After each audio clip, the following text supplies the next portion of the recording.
let's say there's a woman who develops depressive symptoms, and she read about it in a magazine or seen it on Dr. Oz or something. She goes into her primary care doctor and says, "Doctor, I've got this, and this symptom. I think I'm depressed."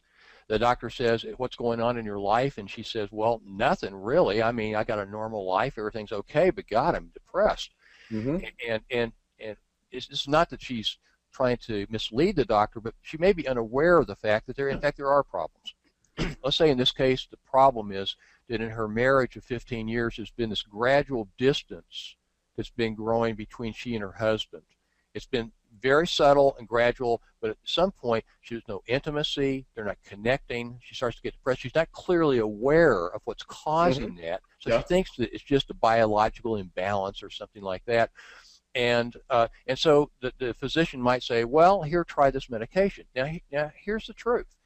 If she's clinically depressed and she goes home and she starts taking Prozac or whatever the drug is, it's likely that in 4 weeks or so she'll feel somewhat better. Okay, it will resolve some of the depressive symptoms, like she might have a little bit more energy and her sleep may improve or something like that.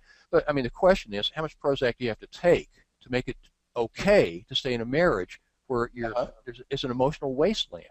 And so as psychotherapists, we realize that there's a symptom, and symptoms cause suffering and shouldn't be overlooked at all, obviously, but when you don't address the underlying issue, it's not a long-term solution.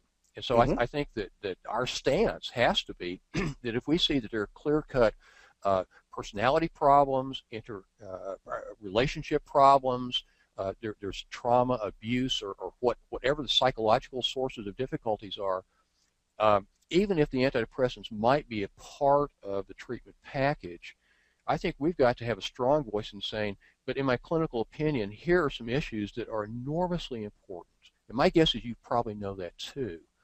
And it's not that I'm saying it's wrong to take medications. When people are suffering, they have an understandable desire to reduce that suffering, and antidepressants sometimes can work in mild to moderate cases.